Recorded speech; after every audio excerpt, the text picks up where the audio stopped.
Well, good morning, everybody. I'm Stephen Rapundalo. I'm the president and CEO of MichBio. We are the statewide bioscience association in Michigan. I think in the last session, I heard one of the speakers mention Bio Nebraska.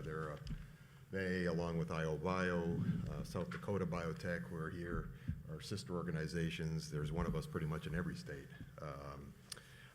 In any case, this panel, we hope to talk about some of the experiences we have in Michigan. And to kind of give you a little context, Michigan, and this is probably one of the best kept secrets around, is the second most diverse ag economy in the country, only next to California. We produce over 300 commodities, of which I think we're a leader in at least a dozen or so. And so that diversity really is being reflected in the type of bioeconomy, biomanufacturing technologies that are evolving. And we have a few institutions and companies here that are examples of that. And we're going to try to get into a discussion about commercializing from discovery and translation into market and kind of their experiences that they've encountered as they have built their ventures in Michigan. So I'm going to let them, we'll just begin first with Brad, and kind of because he's sort of at the front end of the commercialization pathway at Michigan State University, which is the Pioneer Land Grant University. So Brad, why don't you just talk a little bit about MSU's Research Foundation and the role that MSU is playing in the bioeconomy from the research point of view, the translation point of view, and then also touch on the Ag Innovation Hub program that's there. Sure. So, name's Brad Fingland. I'm the Director of Venture Creation at the MSU Research Foundation. We're a nonprofit research foundation affiliated with the university. So I'm not technically a university employee, and that means I get to do things without a pile of red tape sometimes, which is nice. The foundation, its purpose is really to help foster the ecosystem of the university. And because we're a land grant university, the first in the country, our mission includes lifting the entire state. And so for me, my day job is I help faculty every day start businesses based on their research. And we have a lot of tools that are empowered by the state government to help faculty realize those commercialization efforts. Get a little feedback. So the state has funded a lot of different activities. MEDC, the Michigan Economic Development Corporation, and others have focused on taking early stage research from university faculty and translating that. One of the programs that was mentioned is the MTRAC, which is the Michigan Translational and Commercialization Grant. That's about up to $125,000 for faculty to what could be fundamental research, take it on a more commercial pathway. There's 5 hubs in the state that are managed by different universities in the state. So Wayne State, for example, manages the advanced computing, and University of Michigan does life sciences and mobility. At MSU, we manage the Ag Bio MTRAC hub, and so that puts money into faculty's pockets to do research. And so projects that might come through our doors include using fungus to create filters, using cameras and machine learning algorithms to create predictions on swine health. It could include different varieties of crops. There's a whole host of different things that are commercializing within the university, and the state is sort of empowering those activities. From the foundation perspective, I don't want to take up too much time, but the foundation is really focused on economic development. And when those technologies that are coming out of the university are ready to be perhaps a startup company, my job is to help faculty do that. So business plans, financial models, finding funding, and various other things. So we have venture creation efforts. We also have venture funds. So like the I feel like maybe some brethren were up here before for state-funded venture capital funds.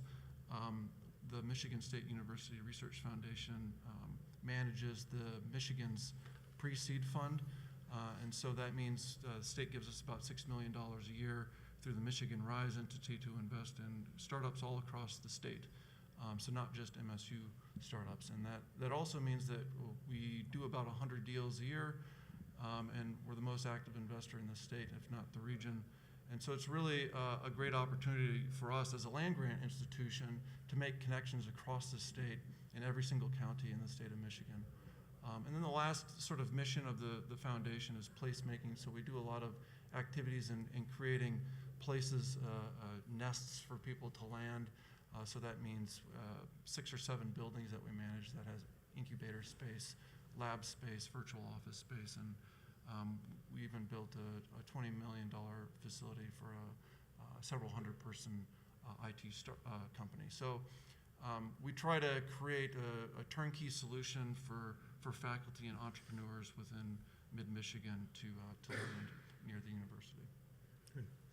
I'll move over here to Jason, because Vestaron, I think of the 3 companies here, you're the most mature, if you will, and because you've now at a point where you're going to market. So tell people about Vestaron, your technology, and a little bit about your journey to now heading to market. Hello, my name's Jason Noel. I am the head of operations for Vestaron. So we are a peptide bioinsecticide company. And we have our origins actually in Australia, the venomous creatures of Australia.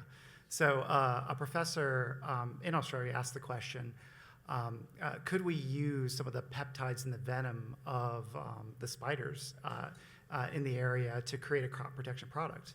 And that question led to the formation of Vestaron. So our first product was actually, it's a peptide based on a peptide from the Australian funnel-web spider.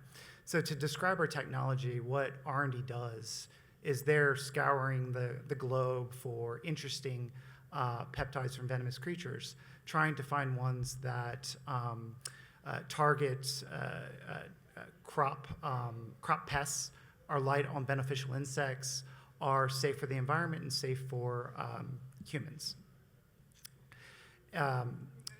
So once they find a candidate, what they're going to do is they're going to modify it to make it commercializable. And so they're changing the peptide to make it expressible in a yeast, make it more potent, and increase the stability.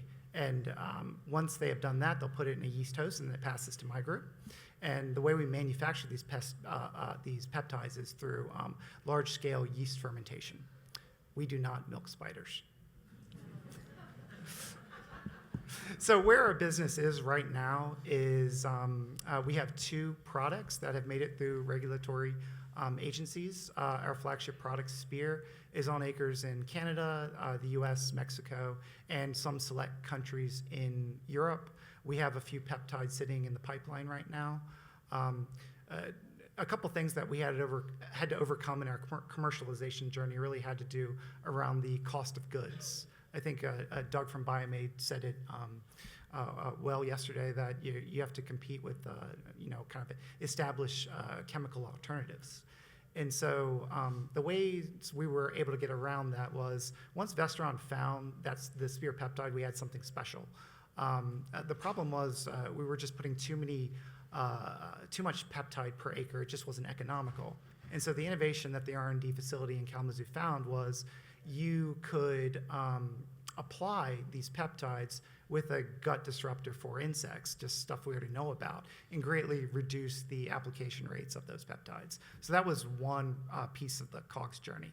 The second was just doing everything we could to make sure that every batch that we do is producing as much peptide as possible. This is very expensive manufacturing, so you want every batch to count. So it was a combination of R&D making genetic changes to the workhorse organism, as well as a good old process optimization that the engineers were doing. And I've seen over the past 5 years that our yields have tripled and almost quadrupled per batch. And that actually puts us on equal footing with synthetics, making us more competitive in this market, which is really necessary for this. So, Yeah, it's been interesting to watch you folks grow from back, I think, 2007 or 8 you started. So it's been a long journey. Kousay, I think you're sort of the next oldest, if you will, Ecovia Renewables. Tell us a little bit about Perhaps the oldest. the company. Yeah, I know. Tell us a little bit about Ecovia. Yes, Ecovia is a spin-out from the University of Michigan. The PhD student who was studying at the time with the professor did high throughput studies. They screened about 500 different strains and different feedstock, and they landed on a few strains that produced very efficiently polyglutamic acid. Polyglutamic acid is a material that's out there. It's been around for about 1,000 years. If you've eaten natto, the Japanese food, you've eaten polyglutamic acid. And as it turns out, because the current cost structure of polyglutamic acid, the China price, if you will, is about $350 a kilogram. Not too many people used it in other applications. So Jeremy and his professor figured out a way to get it to $10 a kilogram. So it became very competitive to the sodium polyacrylate and the acrylate platform in general. And so since then, we've been on a journey to essentially button up the biology piece, identify the strain, and then fine-tune our downstream processing. We're building a facility right now. It's already sold out in Detroit, and so we're very proud of our accomplishments. The primary target markets for us are cosmetics, as a humectant, personal care like a thickener carbomer replacement, rheology modifier, ag, and then superabsorbent, a replacement for the sodium polyacrylate superabsorbent. It is considered an alternative protein. It's bio-based, biodegradable, with no microplastics. And Rick, last but not least, Okay. tell us about Gantec. Yeah, my name is Rick Olson. I'm a founder and the CEO of Gantec. We are located in Midland, Michigan. We've been around for a while, almost 20 years, and we're still small and still growing. And the focus I want to share with you is we're focused on the market. We have products in the marketplace. Our challenge has been finding the right channels to market, and we're doing that through finding distribution partners to take our product to the market. We're in markets in the U.S., South America, and Europe. A second focus is our technology. We have some wonderful scientists involved in helping us identify plant-based materials. What we do is we take plant-based materials, we extract the chemistry we're looking at. We're not biology, we're chemistry. Dow Chemical, the three of the founders have extensive experience at Dow in chemical manufacturing, chemical extraction, and application. So we take these secondary metabolites from plants that are plant-based, not primary, not amino acids, which may have molecular weight of 100, to these more complex enzyme-type materials of 1,000 grams per mole. And they are what we provide to the plants. The plants can find them a home, and the plants can access those materials when they need to, and that comes when stress hits a plant. So the plant can develop its defense mechanisms using the materials that are in the plant, and we see efficacy at very low levels, ounces or grams per acre, and it's hard for someone to get a hold of that. Farmers want to see gallons, and so we kind of have to dilute to get it out there. We see benefits to row crops, we see benefits to specialty crops, and we're now beginning to focus in the animal feed market. So we have our supply from all over the world. Initially, we started with one particular plant-based material, developed an extraction technology and formulation for that. Now we have hundreds. So our key research director is like a chef. He's got all of these materials he can put into a formulation. And then we love to solve problems. So we go to the market and say, hey, what are you having a struggle with? And in specialty, it was bitter pit, malady in apples, calcium deficiency, developed a solution for that that's effective. And we're now looking at animal feed, and we're seeing some really good efficacy at 1.5 mils per cow per day. So that's where we're at, but our future is the technology. Well, to all of you, talk a little bit about some of the factors that go that you've encountered that help spur your commercialization, or for you, Brad, in terms of what you're seeing the needs for as you get these companies launched. You know, what has helped? What is needed? What have you had to encounter as you have taken each of your respective journeys? Kousay, maybe start with you. Sure. So this is the primary reason why I'm here, to be honest with you. We're not looking for money. We're good. We're building our plant. The plant is sold out. Okay, so what I'm looking for is an ecosystem that helps us out. Ecovia Renewables is a small company. We cannot take on the burden that is required of us to be able to compete with the 800-pound gorillas. I'm going to use a tic-tac approach here, like my daughters use, and I'm going to give you 3 facts.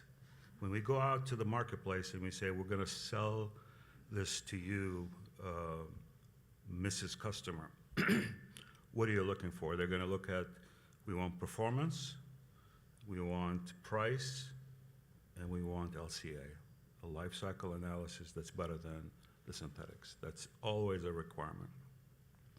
So I'll present you with these facts. They're not judgmental. I don't want you to take it as I'm passing judgment on our customer. Customer has no obligation to subsidize us, no obligation to change the rules of the engagement. But what the customer is asking for has several roadblocks for companies like us. I'll start with performance. We're bringing polyglutamic acid to the market to compete with sodium polyacrylate. Guess what? It's been around 60 years, sodium polyacrylate. It's had the benefit of hundreds, if not thousands, of PhDs working on its performance and its cost.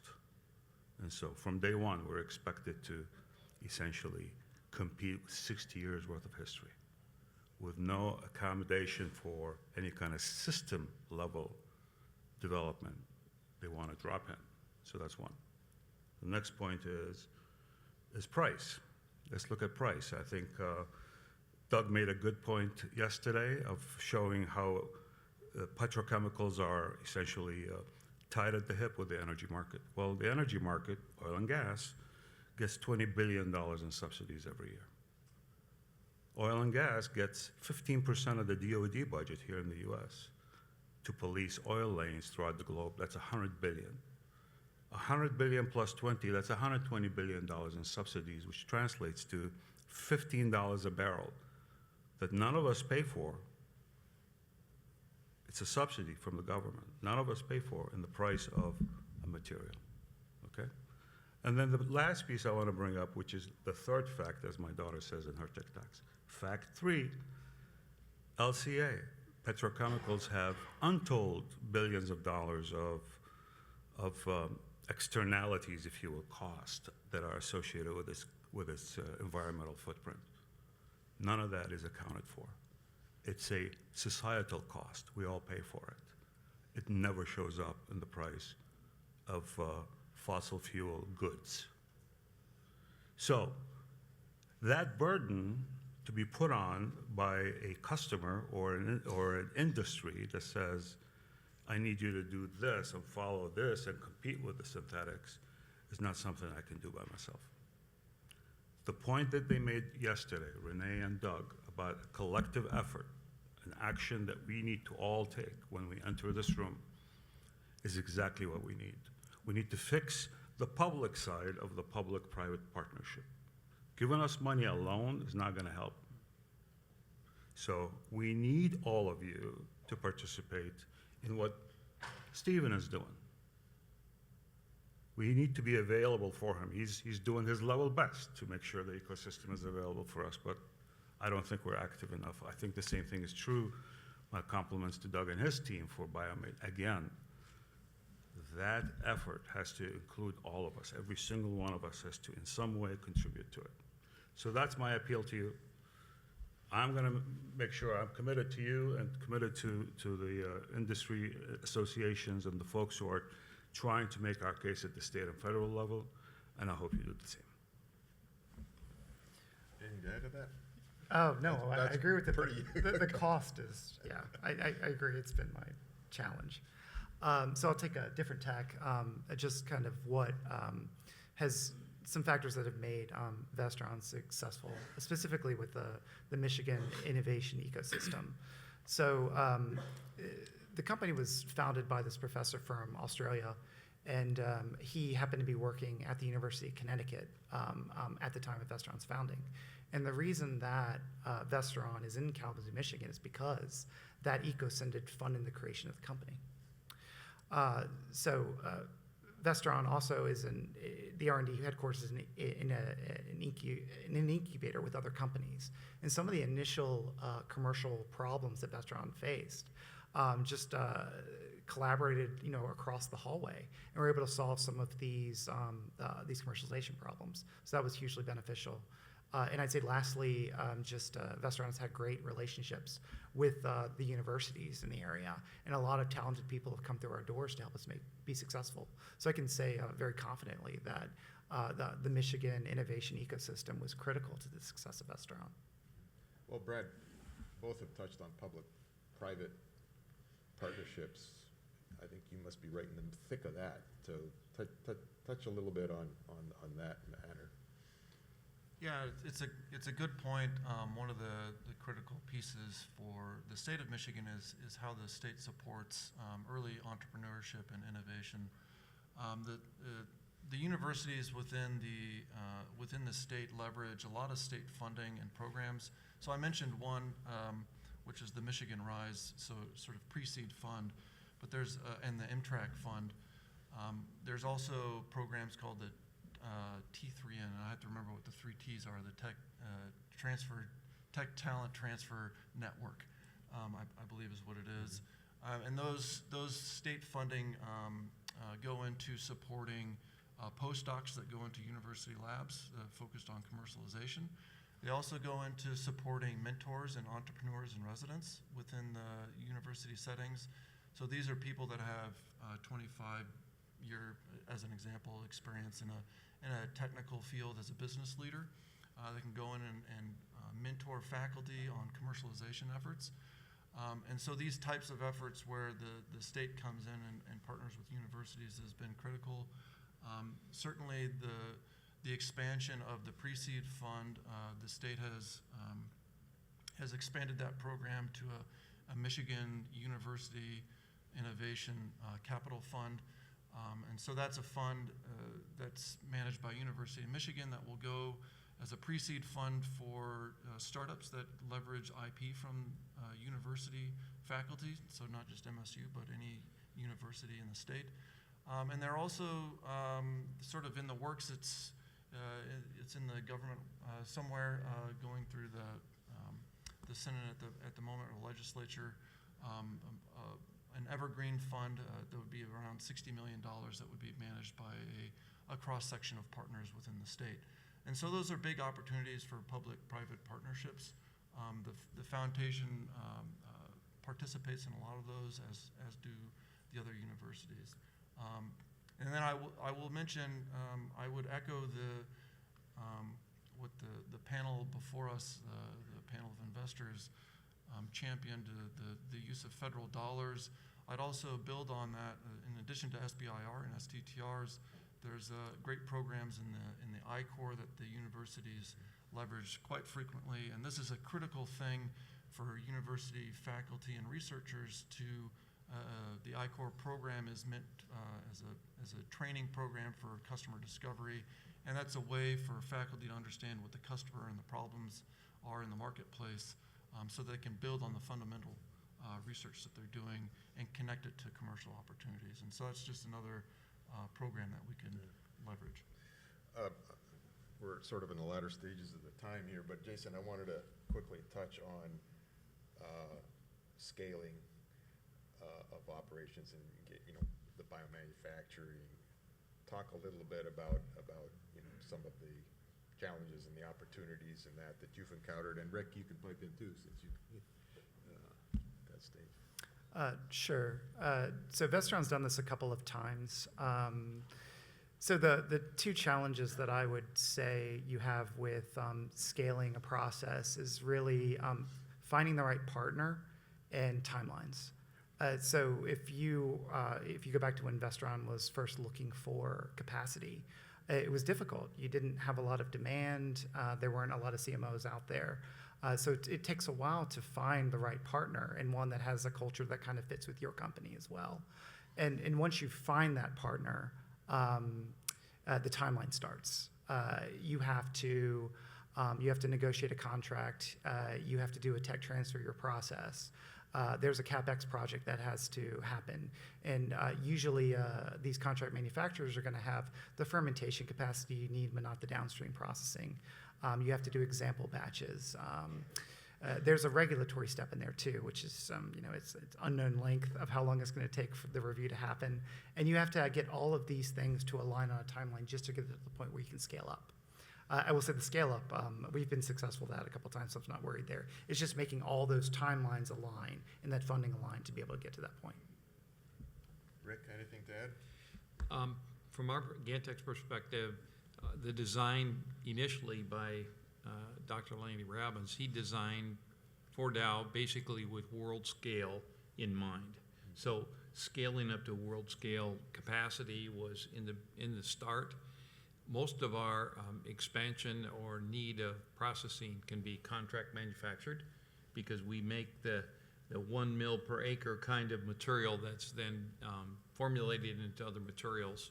So I don't see us having a capacity issue. We're a long way from exceeding what our current capacity is.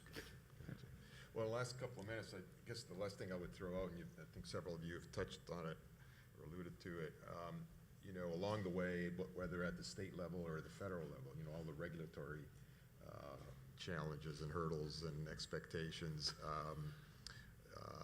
what kind of perspectives can you share regarding dealing with those kinds of issues? Whomever. Let me take a shot at it. All right. We as a company produce biostimulants, but we didn't know that when we started because it wasn't a term. And how do you deal with those from a regulatory perspective is complicated. Europe is ahead of us, and what we would like is for the use of these products in the market to be faster track in terms of having to go through, the process. Because what we use tends to be natural ingredients that don't have the same questions that many of the synthetics have. So I'd like to see a change in that. Jason? Yeah, I'll take a stab at it. So regulatory agencies are the source of the most uncertainty in what I do. A lot of regulatory agencies around the world look at our peptides and our products as through the lens of a chemical synthetic, and our environmental safety and risk profiles don't warrant that. So we have these extremely long timelines, and also those timelines, even though they're long, they can be uncertain. So that's one aspect of it. And really what needs to happen there is new pathways need to be created that the reviews make sense for the risk profile you bring. The second part is just manpower. I can see just with the EPA this year, there's this coming wave of bioinnovation, but they don't have the funding to be able to support all these applications. And I've seen over the past year, our timelines just get longer and longer. So this is something that has to be addressed. And I think they synergize. Because if you're a venture startup and say you're seasonal, if a regulatory agency's timeline goes beyond a certain point, you may miss a whole season. That could be detrimental, very detrimental to a venture-backed startup. So, Well, thank you, gentlemen. We're out of time. We take questions or no? One question? All right. Any question? No? Well, we appreciate your attention. Thank you so much. thank you.